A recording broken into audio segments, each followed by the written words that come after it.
And I am super excited to have a very esteemed guest today, Rabbi Professor Yoel Elitzur, joining us. And let me just say a few words, because according to Jewish tradition, you cannot say all of the praises of someone to his face. You can just say some of them. So I'll say some of them, and he will forgive me for not saying all of them. So he is one of the leading voices on everything Hebrew. Okay, he's a professor of Hebrew language and Hebrew Bible with maybe the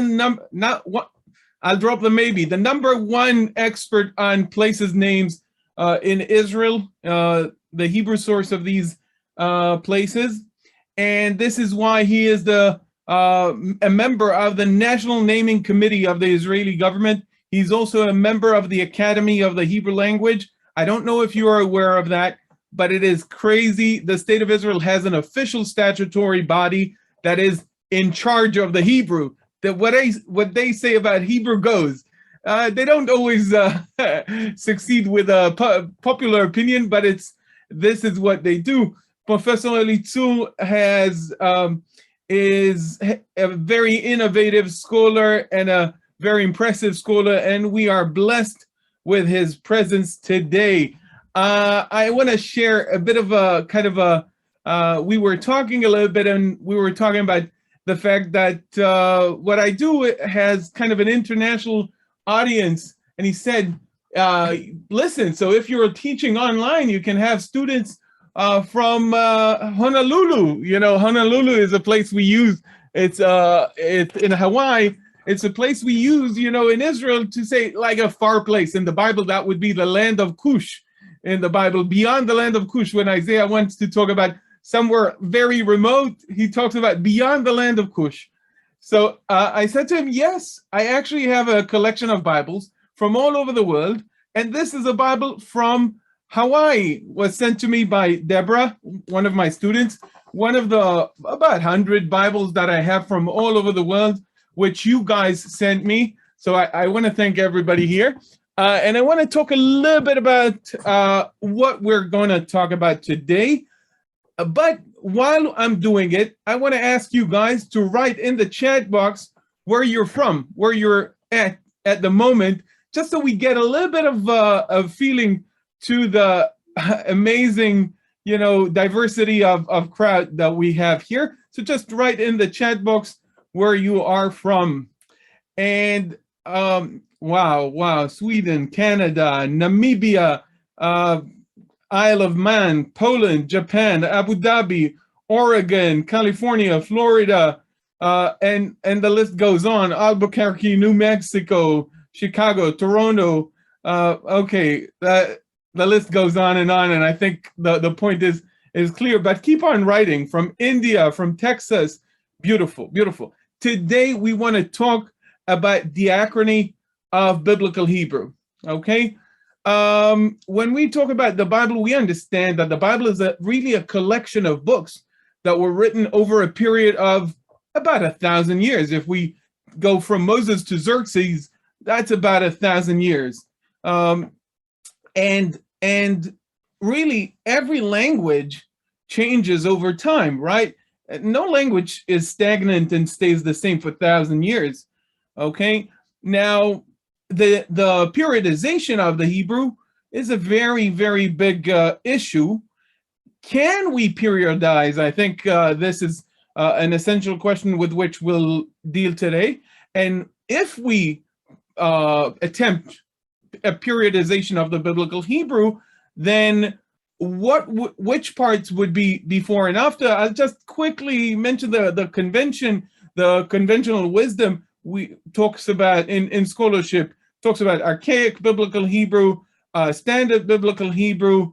Today we talk about transitional biblical Hebrew and obviously late biblical Hebrew, and we'll expound about these issues later with our amazing guest of today. So thank you very much for joining us, Professor Elitzur. Oh, we cannot. You have to unmute. We cannot hear you. Now? Yeah, we can hear you now. Beautiful. Thank you very much. It's wonderful to be with all over the world. Yes, yes, definitely. My father says that Male'ah haaretz de'ah et Hashem kamayim layam mechasim. The earth shall be filled with the knowledge of the Lord, exactly as water cover the sea. Is the internet. That's what my father says about the internet. And it's an amazing thing. And with your permission, I will put on screen the, just a second. This is the slideshow with which we're going to talk about today's subject. And guys, you're more than welcome to continue using the chat box to ask or to make your comments, and I hope we get to them by the towards the end of today's discussion. And the floor is all yours, Professor Elitzur. I will be kind of interjecting my opinions and questions, if you will, here and there. And let's have at it. You are excellent. Thank you very much. Good evening to everyone. Slide, please. Yeah, sure. Professor Avi Hurwitz, who I had the privilege being one of his students decades ago. He was not the most prominent in the Hebrew University, but today he's one of the most quoted scholars in biblical Hebrew. Why? Because this is due to his mission of instilling the distinction between standard biblical Hebrew and post-exilic late biblical Hebrew, now accepted by most scholars. A few years ago, together with a team of assistants, he compiled a systematic dictionary of late biblical Hebrew. Right, I have this book, and it is an amazing work. Yeah. From this book, I have chosen to exhibit before you the first, the middle, and the last entries. Right. I also chose in my logo, I have the Hebrew word emet, which has the aleph, the mem, and the tav, which are the first, the middle, and the last letters of the Hebrew alphabet, and also spells truth. Right. But mem is not the exact middle, but it is a nice homily. Yeah. Okay. Like every homily, that's not exactly. You can see how it works. First, it gives the word or expression, its occurrences in the books of the Bible, then a parallel in biblical Aramaic, whenever exists. This is to the left, you see it now. Then, in the right, you can see all the alternatives in classical biblical Hebrew. The alternative here is Sefer. Igeret is a letter, and in classical biblical Hebrew, it is Sefer. And then he gives external post-classical sources. Here you see Targum Naufiti, Targum Jonathan to prophets, and then an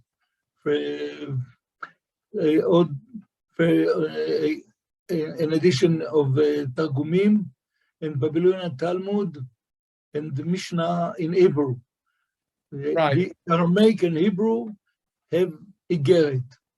In Babylonian Talmud, they said Megillah nikret Sefer v'nikret Igeret. Right. So if I kind of try to explain what is the motivation for this and how it works, he takes a word that is suspected to be late, and in order to confirm, in order to show it is indeed late, he deals with, first of all, distribution, right? He deals with where we find this word in the Bible. We find it in books that are late. Some of the books of the Bible are explicitly late, right? When it comes to dating, we have explicit and implicit. We have books that are written to us. If the book of Ezra starts with a verse in the first year of Cyrus, then we know it could not have been written earlier. So right? That's explicitly late. So Ezra and Nehemiah are explicitly late. The book of Esther, which we're going to read all tomorrow and the day after tomorrow, and in Jerusalem in 2 days from now. So first of all, the distribution is late. Secondly, it has to be not a matter of a chance, right? It has to be that there was a chance to use it in First Temple period Hebrew, in standard biblical Hebrew, and it's not that it wasn't used out of chance, but they had opportunities to use that word, and they did not use that word. That is to say, in the book of Samuel, they had an opportunity to talk about the letter, okay, but they did not use the word igeret, they used the word sefer. So showing there is an alternative, and now in Second Temple period, we find it the late word. Not just that, but it is regular in that period, and that is shown by the Aramaic and by other sources. So is that roughly the system? Yes. You explained it very nice. Thank you very much. I've been doing it for 15 years. To the second example, ke'echad instead of yachdav or yachad. You can see that in Ezra, in Chronicles, Nehemiah, Kohelet, we have ke'echad. In Biblical Aramaic, we have kachada, which is parallel to ke'echad. But if you go to the alternatives, it is ke'ish echad, or yachad, or yachdav. You can see, note especially the two verses in the book of Isaiah. In chapter 11, the prophet Isaiah of the 8th century BCE speaks about ve'egel uchfir umri yachdav,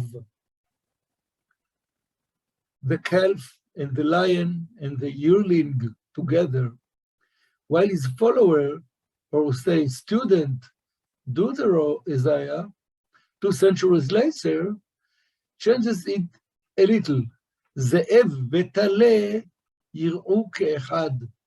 The wolf and the lamb will feed together. So you see how yachdav is substituted by ke'echad. Right. So that's within the same book, but a part of the book that was written later uses a different word, uses the late biblical Hebrew word to represent the same adverb. And you can see in Aramaic, in Targumim, in the Kahada is the Targum for the translation for Yachdav. Right, following the tradition of the biblical Aramaic already. Yes. Okay, so that's the middle entry of this lexicon. And we're moving on to the last entry of this beautiful, very powerful tool. Anit. We can see now ta'anit. Standard Biblical Hebrew has the verb ve'initem et nafshotechem. Deny yourselves from eating, from food. So the root exists. The verb latzum, fasting. And the noun is always tzom. In late Biblical Hebrew became ta'anit, invariably. You can see here, kamti mita'aniti in Ezra, and the alternative is tzom, and here you can see ve'itanitem, you can see from Qumran, ta'aniyot, from the Mishnah, ta'aniyot, from the Talmud, ta'aniyot, Genesis, Rabbah, וכן הלאה, and so on. Right. So again, if we're summarizing it, there is a process, a very systematic, beautiful process, by the way, that at least this is what I think about this process of, first of all, distribution, secondly, alternatives in standard biblical Hebrew, and then regularity in Second Temple period and later sources. Yes, exactly so. Okay, so that is one approach that really believes that you can, by methods of systematic scholarship, date biblical texts. because now we can take that system and use it also for dating of texts that are implicitly late, not just explicitly late. So if we see a text that is filled with these late biblical Hebrew terms and syntactical structure and grammar and what have you, and say, okay, according to the language, even though it doesn't tell me what is the dating in the headline, it doesn't say the first year of Cyrus or the third year of Darius, even though it doesn't give me the exact the time, I can tell this is of a certain period. That is the approach of Avi Hurwitz and many scholars, right? Thus, he dated, for example, Psalms, which we don't know how to date them. He dated them according to the language. He, for example, found that the story of Job in the first chapter, the last chapter, is late. Is later than the middle of the book. Right. This is also a very interesting question, and one that might come up later, the relationship between subjective dating and objective dating, because rightly so, you said later than, and it's harder to say when exactly in some cases. Hurwitz's method is shared today by most colleagues and students, while some, as you can see here, disagree and argue with his research methodology and conclusions. Their main claim is that the data collected by him and others is a matter of register or genre rather than historical development. In my view, they are fighting for the theories they grew up on, and it is really difficult to deny the clear evidence provided by Hurwitz and his colleagues and students. So let me kind of explain the second approach, what is presented by Ian Young and others in these books. Basically, they say, listen, the languages, the different, they don't deny that there is a different language in different parts of the Bible, but they say, listen, there are other ways to explain that that are not direct, not diachronical. They are not related to the dating of the text, but they are related to, as you said, register, genre, schools, if you will, in some cases, social dialects, original dialects, and other explanations for that difference in language, and not to the chronolects, not to the lects, not to those dialects based on time, but rather based on other reasons, other motivations. You see that Ian Young and Rosetko published many volumes and articles, especially the last title, an alternative approach to the lexicon of late biblical Hebrew, of Rosetko. That's their way, but I feel that it is a fight without evidence. Very good. So basically, I'm not an authority on anything, but I must say that it's very hard to deny this overwhelmingly,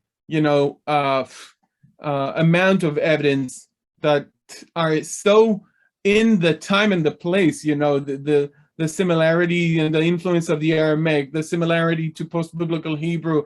So it's very hard, though people do it, to deny the evidence that we find here.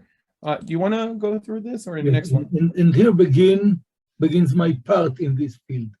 I believe, as Netenel said before, that the findings of Hurwitz and his colleagues, followers, are in fact an introduction to a much broader field of research. Every language is consistently evolving and changing with slang changing quickly, while the standard and high language changes a little more slowly. In this slide, you can see a text in modern Hebrew, my mother tongue, written about 90 years ago, that is different from the contemporary language almost in every word. But we don't speak a lot about this, but about the English text. Here you see an English travel journal from the 1697 that is written with an orthography and spelling unknown today. You can see an S like F and words such as gathered with the comma and like that. And I thought about two words here that are, I think, are not understood today. In line 4, resolving to go immediately for Bethlehem, I think. Definitely not commonly used. Preferring, you have to, right, to deciding or preferring, right. In line 10, maybe gathered from Josephus. It did not gathered, it indicated or learned from, not gathered. This is quite, this is actually used in American gathering. English, yeah, sometimes it is used, but not like this with the apostrophe. Yeah, so this is definitely an orthography that is different than what we're used to. Everyone can understand the text, but the language is not identical of that of today. Changes occur every decade. Until about 1970, gay was a common synonym for happy. Today, right. Many people would think twice before using this word gay to describe their mood. You know, guys, I must interject with a joke. This is what I do, Professor Elitzur, you'll forgive me. You know, gay in biblical Hebrew, guys, is the construct form of the Hebrew word guy, valley. So gay means valley of in biblical Hebrew. And there was a story about a child who came to his father and said, Tati, he was like an ultra-Orthodox child. He says, Tati, which is daddy. It's a Ukrainian word originally. Anyway, so Tati, what is gay?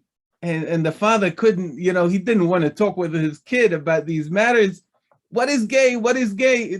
He didn't know anything about it. He said, listen, sometimes there are men who marry other men. So he said, yes, but what is the connection between that word and the shadow of death and Salmavet, right? Nice. Needless to say, language changes as lifestyle changes. A Hebrew text with a Simon phone token must be from the period between 1960 and 2005. That is a beautiful example, because even the word asimon, right, has a timestamp on it, you know, because it's not Semitic, right? You can see it has to be from the Hellenistic period or later by Greco-Roman influence. So yeah, it's twice. It's demonstrating that. The same goes for telephone, you know, which is a kind of a Greco-Roman inbreed of tele and phone, right? Yes, exactly. An English text with the word steamship most probably should be dated to the 19th or first half of the 20th century. Frequent mention of the word mask will be considered in the future as a distinctive characteristic of the years 2020 to 2022. Right. Maybe even more. Who knows? You know, with the variant. I want to say something about the word mask, Professor Elitzur, and it is related to modern Hebrew, something that maybe not everybody here knows. The word masecha. Tomorrow we're going to celebrate Purim, and in modern Hebrew, many times modern Hebrew revived biblical Hebrew words with a very different meaning. The word for mask in modern Hebrew is a very good example. It is masecha. In biblical Hebrew, masecha means a molten image from the root nun, samech, and chaf. And in modern Hebrew, it was revived in a completely different, somewhat related, but different meaning of a mask. They took the sound of the word mask, and they said, oh, what do we have in Hebrew that may be related? We'll call it masecha, which in biblical Hebrew is molten image. In modern Hebrew, that is mask, because they used to make masks out of molten metals, okay? Like the man in the Iron Mask, okay? The famous novel. And that's the reason we call masecha in modern Hebrew, because of the similarity to mask. Yeah. I don't know if I should mention, but Professor Gilad Zuckerman wrote a book about it, Yoel Elitzur, and he talks about these kind of interesting things. I don't agree with his theory in general, but he has very interesting examples there. Nice. Okay. If every language changes, it simply makes no sense that only biblical Hebrew would be different. Following years of research, both mine and the finding of others, I have become aware of more than 40 linguistic characteristics of words that underwent changes during the biblical generations. Some of them emerged at a specific moment, others fell out of use in a certain period or changed their form or meaning. I found such changes throughout the Hebrew Bible in the order in which the Bible presents itself. I presented my findings in the 4 articles I have published to date in this area. You can see them. And they are fascinating. They deal with the name of God, and the name of God is always a very interesting subject. Okay, we just talked about it this week in our. There are a few classes of the Book of Ruth that are I currently teach, and we've talked a little bit about the name Shaddai, which might come up in the next half an hour of discussion, and the meaning of that name, and it's really very related to our discussion as well. I don't know the meaning of Shaddai, but it is not interesting now. I follow the distribution of this name. I understand. I'm just saying that it is interesting, even if we don't know the meaning. It is interesting to see the different occurrences of different names in different parts of the Bible. Sure. So here you see in these articles, the first 2 deal with the divine names. Then I devoted an article to the question of relation with realia. And then I dared to come to the subject of the Pentateuch as against the prophets and writings. We'll talk about some issues from these articles. And this will be in your upcoming book. Yes, God will. I'm going to do it a book. Emergence and disappearance of words and expression in pre-exilic biblical Hebrew in press.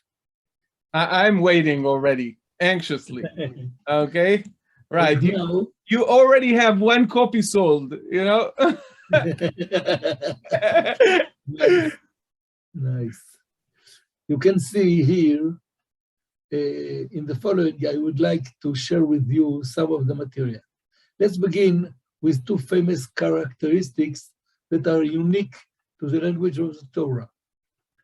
The ketiv spelling, nun ayin resh, read as na'ar, as Na'ar is the masculine, and as Na'ara, 21 times, all in the 5 books of the Torah. Never in other books. The explanation also you can see the he, the who.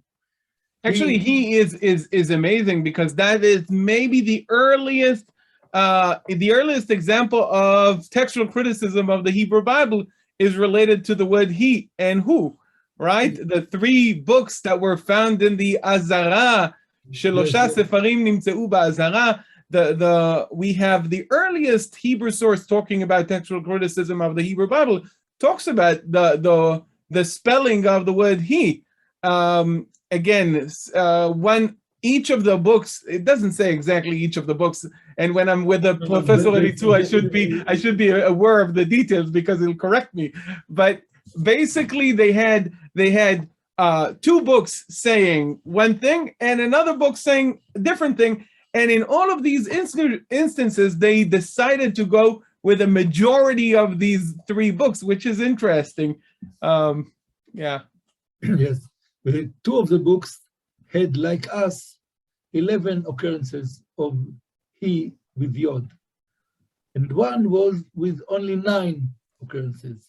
Right. So the exception of the spelling in the Pentateuch is the standard of the spelling in the writings and the prophets. Nice. Exactly. So it is a riddle. What is the meaning of this? I have an explanation, but the explanation is not it's not the main thing. The main thing is the evidence. Here we have an exceptional form that is the standard more than 200 times, and the exception is the rule in the other books of the Bible. As for Na'ar and Na'ara, I have a good explanation. It's not difficult. When the boy or the girl are less than, say, 12 or 13 years old, the distinction between them is dependent on how their parents dress them. This is why many languages, including English, have terms like child. When I read your paper about it, Professor Elitzur, when I read your paper, it reminded me of my grandmother, because you also included Hungarian. Okay, you included the Hungarian example of Germek, and that is, it threw me back to my grandparents who were all Hungarian speaking. By the way, this is one of the things I use when I teach the Diachrony of Biblical Hebrew. I tell the students that all my grandparents spoke Hungarian, and I only know the names of the food because of the changes of Second World War and the establishment of the State of Israel. Many of the Jews came to Israel, and the percent of my generation able to speak Hungarian is much, radically lower. I cannot speak Hungarian. None of my friends can speak Hungarian, whereas all my grandparents could. Yes. So we can continue. It is reasonable that ancient Hebrew shared this feature with these languages, and then before the compilation of the book of Joshua, it lost it. And now, the divine name El Shaddai. The name was in use during the period of the patriarchs until the days of Moses and the Exodus. We see in the verses of Genesis and the book of Exodus say that explicitly, Vayera el Avraham el Yitzchak ve'el Yaakov be'el Shaddai. I was revealed to them with the name El Shaddai. A critical scholar would claim that they do claim, that the picture we encounter in Genesis is a consequence of an activity of a redactor but look at the whole framework. In Genesis, and almost only there, one exception in Ezekiel, we find always the expression El Shaddai, not Shaddai alone. While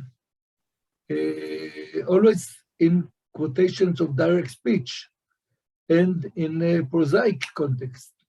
Afterwards, the name is Shaddai without El. It is usually a very rare word, a poetic expression that prophets and poets use when they need an extremely intense and strong expression. Sometimes they choose this word for alliteration, keshod mishadai yavo. Right. So for alliterative purposes, they might choose a name of God that they would not choose otherwise. Possibly, right. Okay. Possibly in the case of Shaddai and Shod, as was suggested by some, it might also have not just alliterative connection.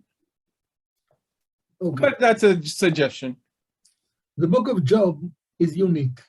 The word appeared 31 times in the speeches of all the characters of the book. Job, Eliphaz, Zophar, Bildad, Elihu, and finally God himself. Yes. You know what they say about the book of Job, Professor Elitzur? They say that, you know, there are 3 books we've talked about the word emet earlier today. That's my brand. And emet constitutes also the Hebrew acronym of the books, Iyov, Mishlei, and Tehillim, Job, Proverbs, and Psalms.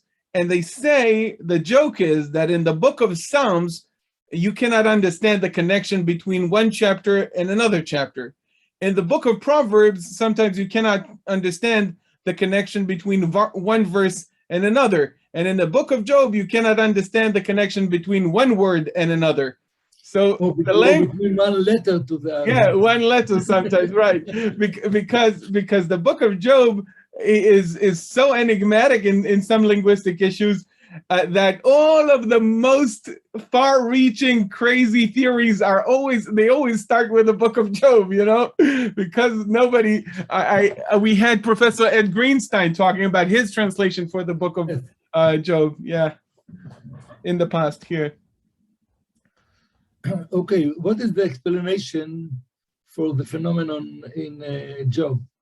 It depended on the date we ascribe to the body of the book. If we support the opinion that date the book into ancient times, it should be interpreted as an archaic element contemporary to the patriarchs.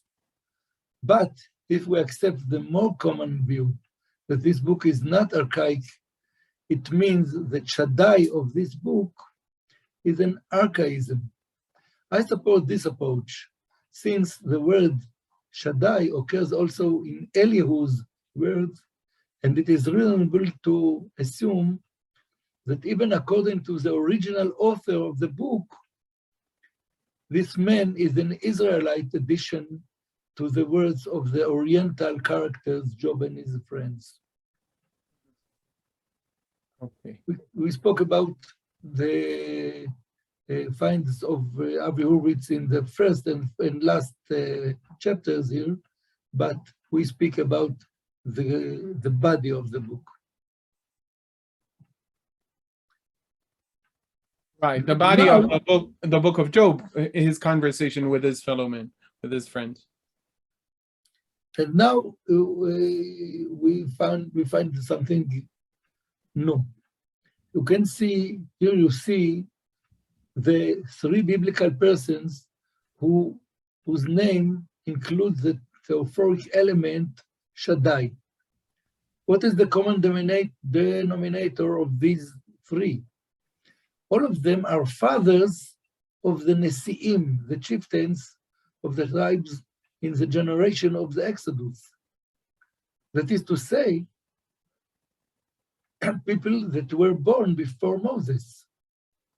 Could it be a coincidence? Is it reasonable that a clever editor has arbitrarily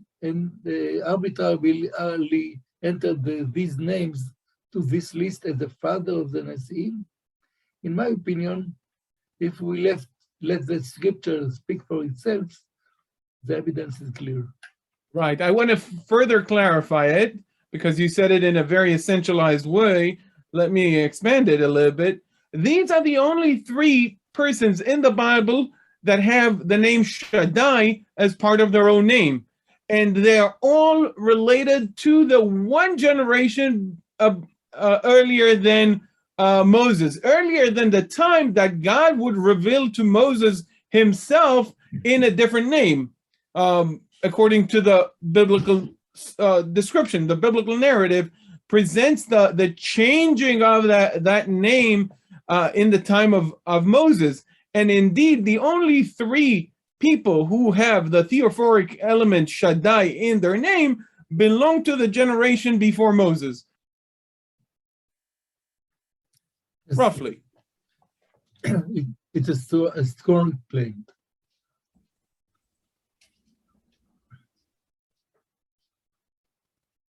And if we deal with divine names, let us leave the tetragrammaton, Yod, Hey, Vav, Hey, and the name Elohim that were the basis for the documentary hypothesis, but in fact are found in all the styles and all the times in the Hebrew Bible. And rather, let us discuss other names of God. In this slide, you can see the distribution of the name Tsevaot. You can see clearly that it was born in the period of the compilation of the book of Samuel, because before it, 0. And from this point on, until Malachi, the last prophet, it is hard to find any religious saying without using this word, either in the words of the people or in the words of the narrator. Indeed, the wisdom literature and Ezekiel did not use it, but they are exceptional in relation to the general picture. Tzvaot has expired before Ezra, Nehemiah, and Chronicles. Why Ezekiel? Ezekiel is a very interesting exception here. Do you have any suggestion? Why would Ezekiel not use the name Tsevaot?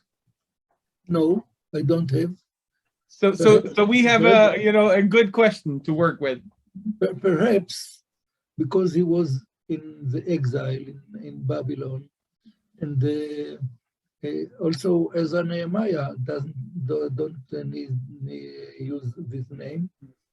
So perhaps it is the style of Babylon. While Haggai, Zechariah, and Malachi, they came to here and they perhaps had the roots of the pre-exilic period. Right, with the Zechariah being, getting the whole, he wanted to be more Israeli than the Israelis, man. Nice. more Catholic than the Pope, right. And now I want to share with you a very significant discovery of my own. The name Adonai. First of all, Adonai and the Tetragrammaton should not be confused. From a certain date in the Second Temple time, before the Septuagint, and probably also before the writing of the Book of Chronicles, Jews pronounce Adonai instead of the Tetragrammaton, until today. But we deal here with the name which is written and pronounced Adonai. Right, so we're not dealing with a Tetragrammaton now, we're dealing with the word Adonai, which means literally my lords. Yes, Adonai means my Lord. This name appears some 440 times in the Bible. I found that at first it was not really a name, but a submissive address exactly like Adoni, my Lord. The two words differed from each other by that Adoni was used when you address a person, while Adonai was used when you addressed God. Couldn't it be like a scribal distinction, like with Chai and Chei? No, I think naturally Adonai is more expected than Adoni. Why? Indeed, when the word stands for itself, it is Adon.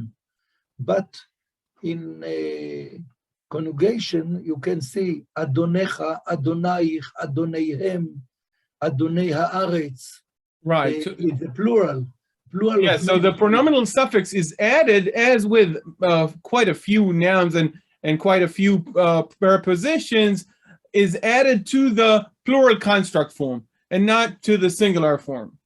Yes, it is called the plural of majesty, like Elohim and not Eloah.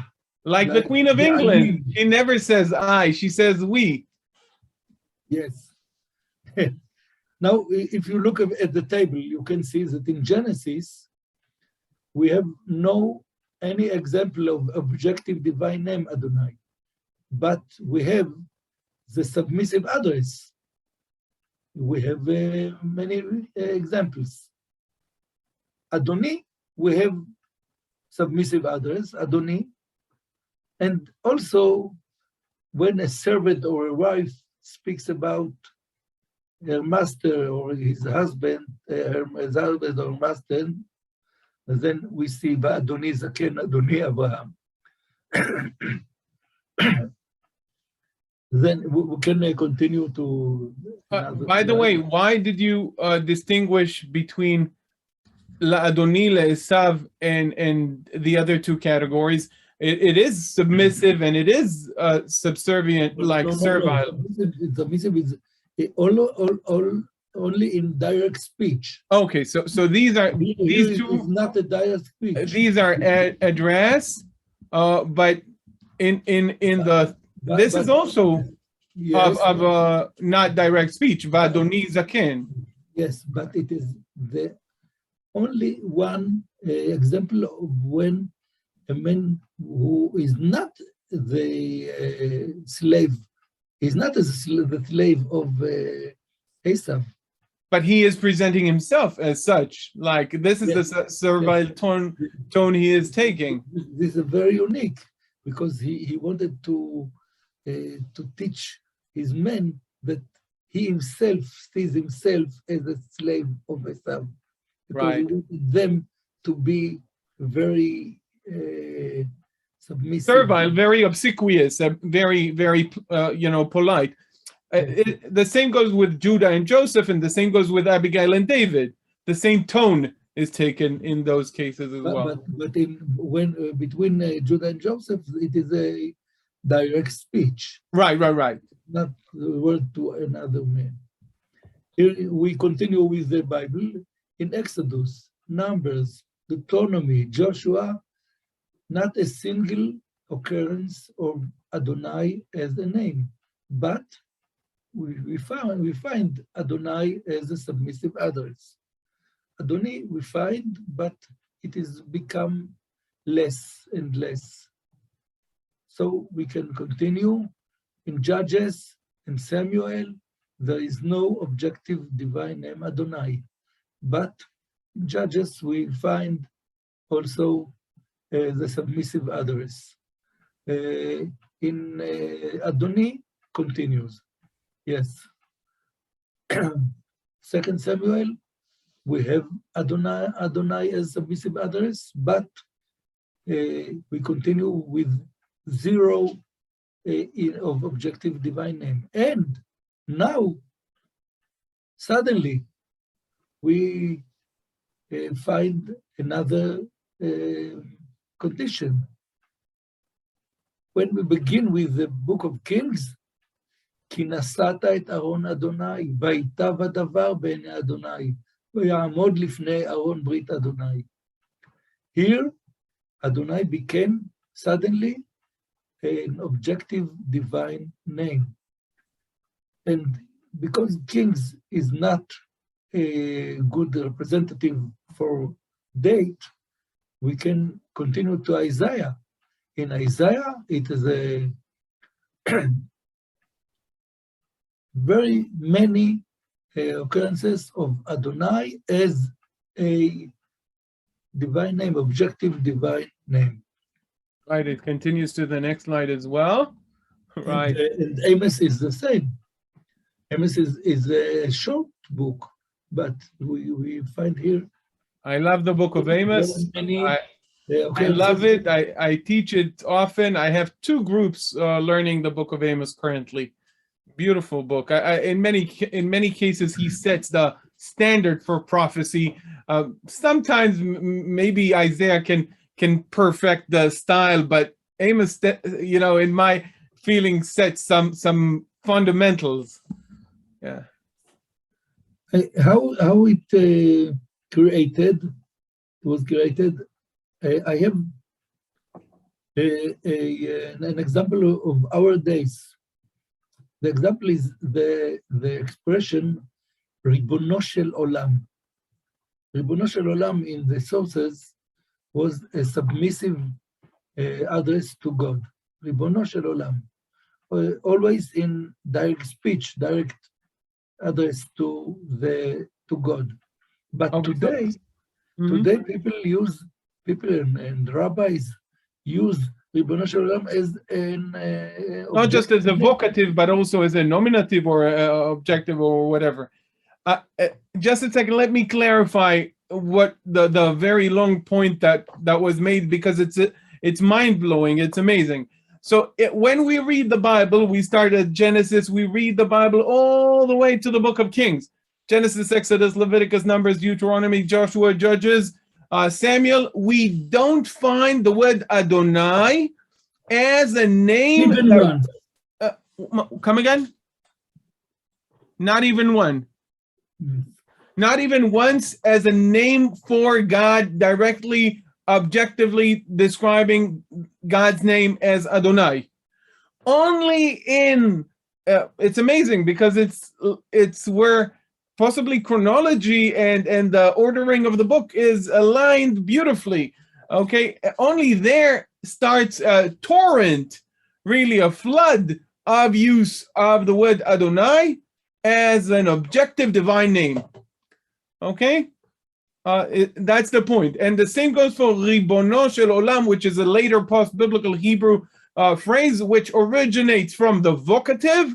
It originates from addressing God, and it transfers in everyday speech of everybody into the other parts of language, not just when addressing God, but also when talking about God without addressing him. This case is very important since all the scholarly world agree that the books of Isaiah and Amos are from the period of these 2 prophets, or a little after. The conclusion must be that the Pentateuch, Joshua, Judges, and Samuel were composed before the 8th century, the time of Amos and Isaiah. That is a very important point. So within what we call standard biblical Hebrew, within what we call First Temple period Hebrew, you are now suggesting, and that is very innovative in scholarship. Guys, I want to tell you so you understand the picture, okay, of scholarship. Not that I know all scholarship, but basically you are saying within that standard biblical Hebrew, we should also talk within the prose about the distinction between up until the 8th century and what predates that. What predates the 8th century and what starts with the 8th century. Yes. Okay. In this slide, we encounter a slight change that occurred in the word tzachak, to laugh, a pretty common root in the Hebrew Bible. It is written with the letter tzadeh from Genesis to Judges, and one exception in Ezekiel. And with the letter sin from Judges until the end of the Bible, and later with Sin, and later even with Samech in Ben Sira, Qumran, and rabbinic literature. So we can see that the change took place in the Judges' days.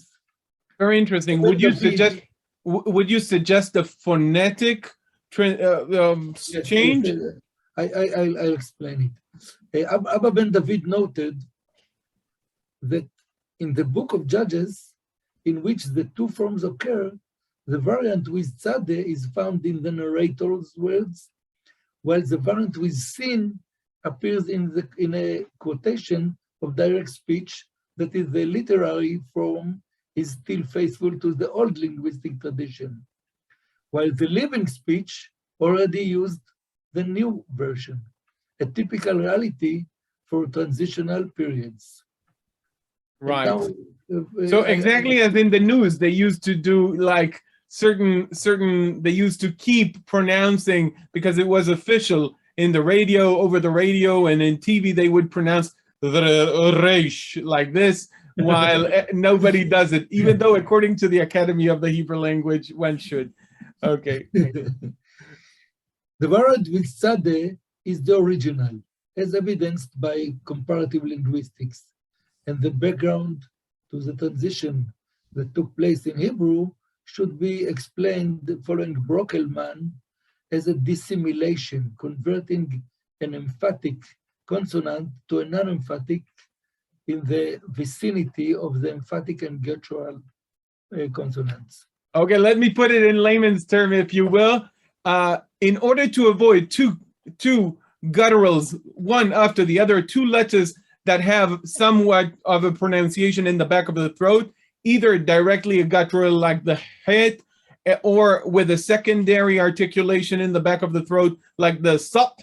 So to dissimilate, to make them not similar to one another, the tzadi lost its secondary articulation in the back of the throat, and it turned into a regular S sound, even though, you know, let me not start about the scene. Not sure that it's irregular, but right, exactly. It is not emphatic.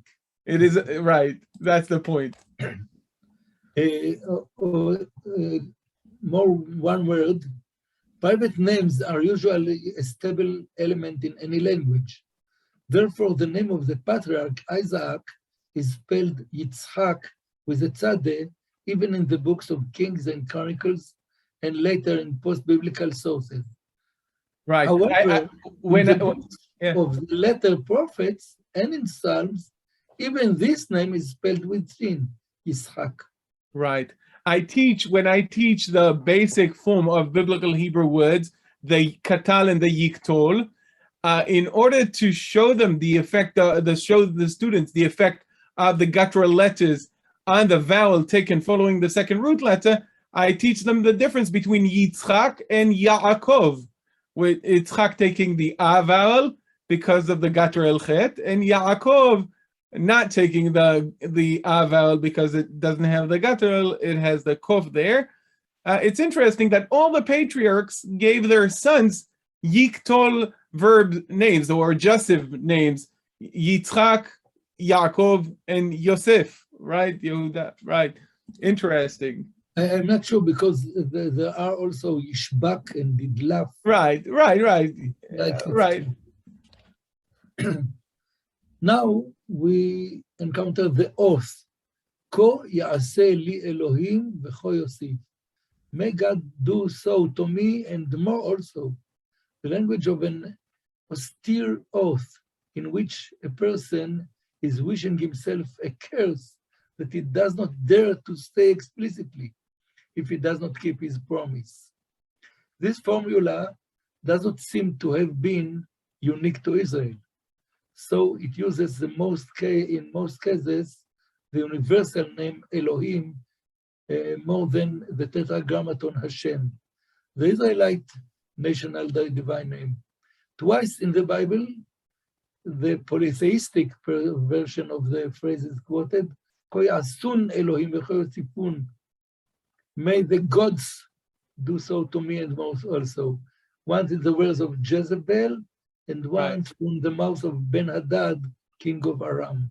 Right. We've mentioned that chapter earlier today. Before you entered class, the last meeting I held, in such a forum was about the situation in Ukraine, and we read together 1 Kings 20 because there is a very great similarity of a stronger nation who puts demands to a weaker nation when Ben-Hadad is saying to Achab, I own you, basically.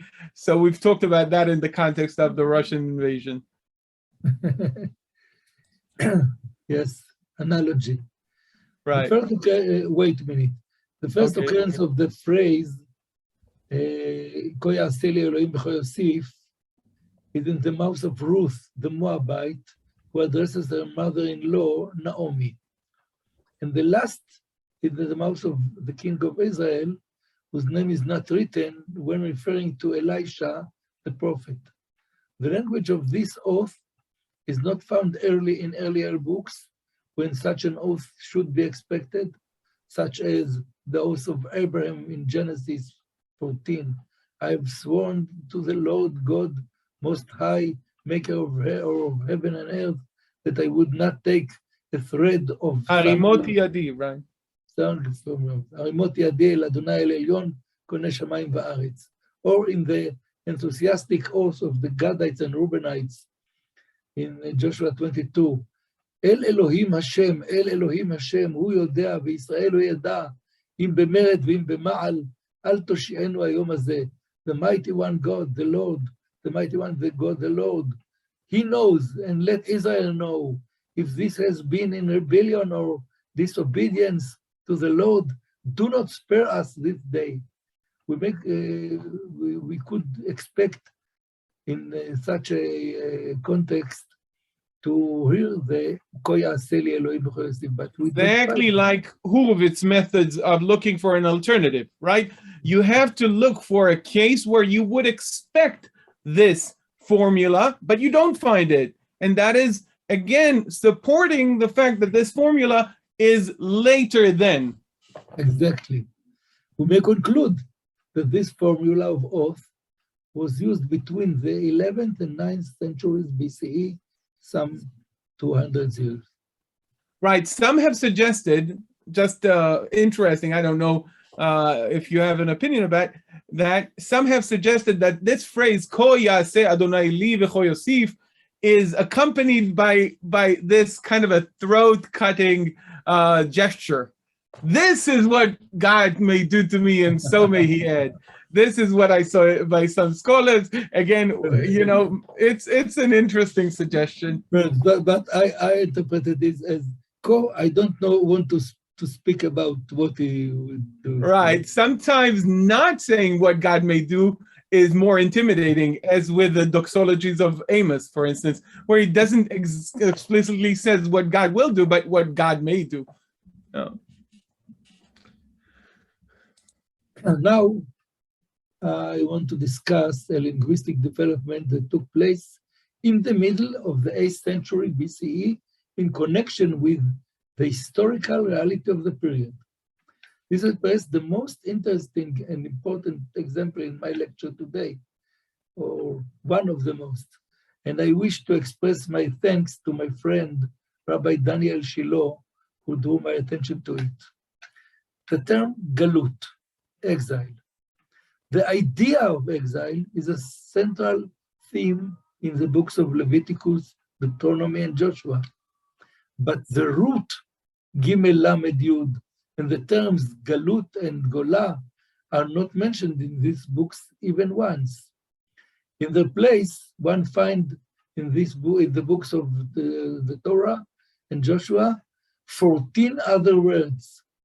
Galut and Golah, and the verbs from Gimel Lamed Yud root, in the sense of national exile, begin only in the middle of the second Kings and the later prophets, especially Jeremiah and Ezekiel, where over 50 words from the Gimel Lamed Yud root and in the sense of exile are mentioned. This is also evidenced in the book of Lamentation and later in the post-exile books. A modest beginning of this root is found in three expressions at the end of the book of Judges and the book of Samuel. But there it was not an experience of national-wide exile. The transition to the sense of forced national exile occurred only at the time of the Assyrian Empire.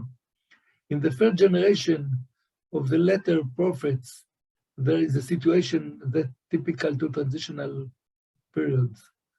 Explicit data show that during the Assyrian and Babylonian exiles, and later during the return to Zion, the root galai and the verbs and names derived from it were in general use in the sense of national exile of Judah and Israel and the congregation of the exiled Jews. After the great waves of the immigration, the use of the term became less common, as can be seen in Nehemiah and Chronicles. Okay, amazing, amazing. Let me again put it in other words because it's important. So we should say it twice in different words. Okay. Perhaps before we will see the next slide. Okay. And then you will explain.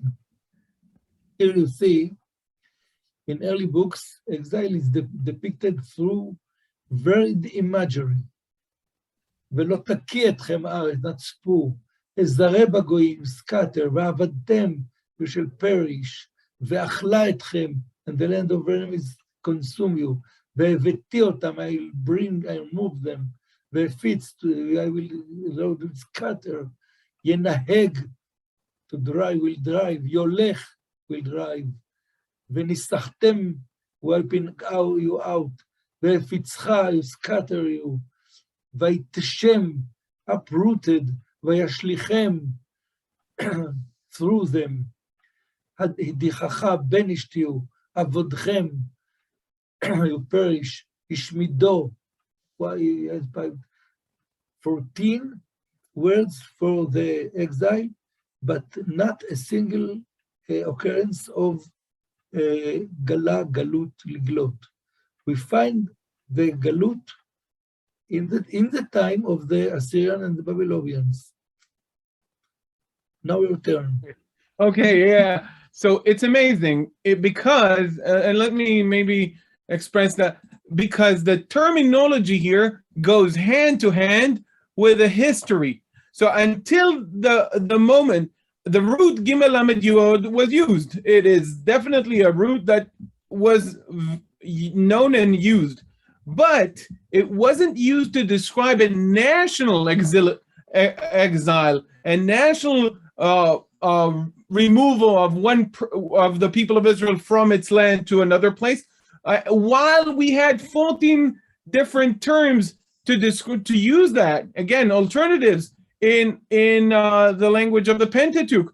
In each of these examples, the root Gimel Lamed Yod could have been used, but was not used.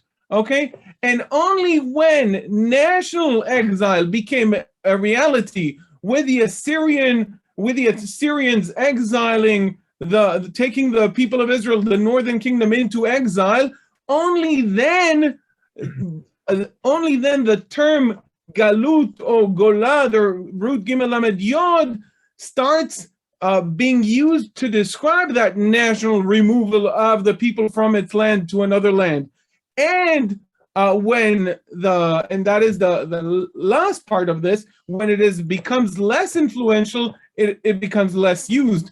But definitely it is not used before a reality of exile, of a national exile, existed. So the root, while the root was there and could have been used, was not used in the Pentateuch, and only used to describe a national exile when there is a national exile.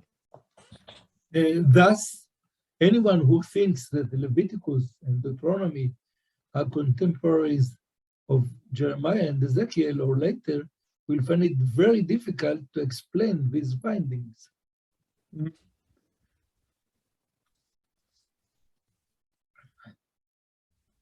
Recently, I prepared 2 additional articles in which I claim that even the semi-defective spelling of the Bible is mainly original, and not an action of scribes during the period of the Second Temple, as many believe. Look at the following example. The verb to enslave, according to the consonantal text of the Torah and perhaps also of Isaiah chapter 14, should be in PL, because we here read ויעבידו, but without יוד. את כל עבודתם אשר עבדו בהם, it is with קל pattern. אשר מצרים מעבידים אותם, is הפעיל without יוד. לא תעבוד בו, לעולם בהם תעבודו, in Leviticus, is in קל, instead of הפעיל. העבודה הקשה אשר עובד בה. Let me just a second remind everybody what we're talking about. Basically, we would expect the causative binyan to be used. When you enslave someone, you cause someone to slave over, to work. Okay, so again, I'm not getting into the subtleties of causative or not for the hifil, but essentially, we would expect the causative binyan to be used. Okay? Yes. Or the PL, because... Right, the PL is also a transitive and has a causative sense sometimes. If we look at these words, the PL is expected.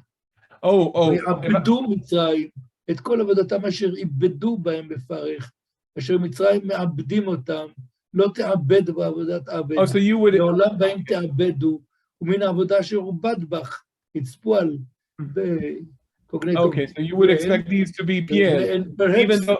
And perhaps בעבדו לעולם ועיבדו לעולם, the master and the servant. But the Masoretic did what I did, basically. This is what you're saying, right? The sages of the Mesorah, they did the same, or maybe earlier, who knows? They did what I did. I would expect this to be a hifil, so they added even though it could be expected to be PL for other reasons, they added the vocalization of the hifil or of the kal to verbs that were originally PL. I will be more accurate. They didn't touch the text. They didn't allow themselves to change the text. So whenever they could compel a hifil on the text, they did it. When they could not do it, they acted as it is a kal. Right, but they reverted. But the PL was not in their word here. Okay? Okay, the PL. And now, okay. No, go ahead. But now I want to ask the question, when it was done. When I find in Jeremiah and Ezekiel and Dr. Isaiah, ועבדיך העביד, העבדני, in the written text, I understand that in their period, it was already in hifil. So the conclusion must be that the text of the Torah was completed before them, and the compelling of hifil on the text of the Torah more reasonably was made in the dates of the exile of Jeremiah, Ezekiel, and Deuteronomy, Isaiah. This is very interesting. I think it would take a little bit more time to explain because it takes some morphology to elucidate, but it is very interesting. Maybe we should talk about this very interesting slide, as kind of a summary of what we've talked about, if you mean. You want to finish now? No, I want to let some time for questions, because There are 50 people who are still with us. That's amazing, you know? Okay. The conclusion is that according to the spelling of Exodus, Leviticus, Deuteronomy preceded the days of Jeremiah and Ezekiel. And the large conclusion is that the order of Pentateuch, and then Joshua, and then Judges, and then perhaps Ruth, and then Samuel, and then Kings and the other prophets, can be proved from the language. Amazing. So basically, the way you open your Hebrew Bibles, guys, and you start reading it is also the way the book was, the collection of books, that is, the Bible was written. Very interestingly, you know, we touched on it in some places. You've mentioned objective dating in regards to relative dating. You pointed to sometimes, and that was very interesting because I planned on asking about that, and you already answered it throughout your fascinating lecture. May we kind of take a question or two from the crowd, guys? I can emphasize it is a type of earthquake. My task is to reach the scholarly word, and I hope not to be ignored. Bezrat Hashem, with God's help. Right. It is not the standard conventional wisdom of scholarship today, and it is, as you said, an earthquake and it's very interesting because it takes scholarship toward the place where traditional belief is. Yes. Okay. Oh, I see. Wow. Listen, I see many people say that they don't want it to end. It's so good. Guys, so we'll take a question or two. I will forfeit my right to ask questions, so you guys can ask. If you have a question, write it in the chat box. I want to say that my father is with us, Professor Elitzur, you should know, and he loves your book, Makom B'Parasha. I saw him opening it on Shabbat, and like, because you're a professor and the book is interesting, he read it, but because you're also a rabbi, he fell asleep through reading it. So yeah, very good. He has the thing with when a rabbi starts talking, you know, that's his deal with better than lullabies. Right, guys. So if you have a question, you're more than welcome to write it. I saw a few questions earlier, but guys, you're more than welcome to write them again so we see them. But you are now talking to 5 different continents. I'm just letting you know. So I saw. Okay. Frank is asking, this destroys documentary hypothesis. What's your take on that? My opinion? Yes. The documentary hypothesis failed. If you look at the findings that we encountered today. Right. This is, again, and that is a hypothesis that has been the standard for biblical scholarships from the time of let's say De Wette and Wellhausen, you know. Right. Amazing. One last question, guys. Let's see. I'll go back to previous questions. Okay, I see we have who wrote Bereshit. So who wrote Bereshit according to you? Betsy is asking. I don't speak about beliefs, but about evidence. My evidence is that Bereshit is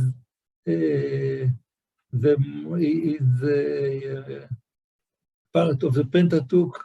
It is very ancient. It belongs more to the second millennium before BCE, and about beliefs, ask your rabbi. Yeah, the problem with Betsy is she thinks I'm her rabbi, so that, nah, I'm just kidding, guys. Yeah, okay. It's like the guy who came to the rabbi and they said, Rabbi, I have a problem. He said, what's your problem? He says, I speak to myself. So the rabbi say, that's not bad. I speak to myself as well. He says, but Rabbi, you have to understand, I give myself advice. So the rabbi said, that's not bad. I give myself advice as well. So the guy says, yes, but you're getting an advice from a rabbi and I'm getting an advice from a putz. So that's the story. We had such a great time with you, Professor Yoel Elitzur. I would say that your book, your English book, is available, I think, in English in Magid publication, right? The book about places in the Bible, right, is available in English, if I'm not mistaken, through the Magid publication. Am I right? Yes. So I'll definitely send a link to that. Last question, John is asking, where does the book of Job fit in this scheme, according to your opinion? I said that I think it is not an archaic book. Right, not an archaic book, and not from the time of the patriarchs, but could be from later on in, from the patriarch to the First Temple period, could be. I think in the days of the monarchy, perhaps. Okay, from while the, and that is the core of the book. Except the right. first and last chapters. Right, the core of the book might be from the period of the monarchy, and the introduction narrative and the conclusion narrative are later than that even so. So, Professor Elitzur, I want to thank you so much for making the time. And I want to tell you that I don't know if you're reading all of the comments in the chat. They're already demanding you to come back again. It's your, Thank you very much. But everybody of you may ask me or send me email, and I will answer. Oh wow, that's an amazing thing, guys. I will send you with the professor's permission, his email, and that is an amazing. Wow, you have now a resource that nobody could dream of even. So thank you very much, Professor Elitzur, for making the time. To Netenel and to all of you. Thank you very much. I had a great time. I had a great time with you. I want to tell you a story. I only have one student in Israel. All of my students are all around the world. I have currently one student in Israel. We met in Tel Aviv. I got into his car. We had to meet. And I see him watching a YouTube video. I said to him, who's on that YouTube video? He shows me, I see you on his YouTube video. So I said to him, you wouldn't believe we corresponded today. We emailed, I emailed him today. We talked on the email. That was like divinely ordained. Yeah. So that's a true story. His videos are very popular, guys, in Hebrew. Now there is even one in English that is going to break the internet. Okay. Thank you very much. And thank you so much. If you will be willing to come back, we'll certainly have you. I want to say that your theory about the development of the Hebrew script is also very interesting. The way you present it is a little bit different than others, and very interesting. Maybe that would be, if you will, the subject of our next discussion. Maybe once. Okay. Maybe once. So thank you very much, Professor Elitzur. It was wonderful. It was an absolute pleasure. There are so many, people thanking you. Wow, amazing. Good night, and have a happy Purim. Purim Sameach, guys. Thank you very much. You're welcome. Thank you for coming.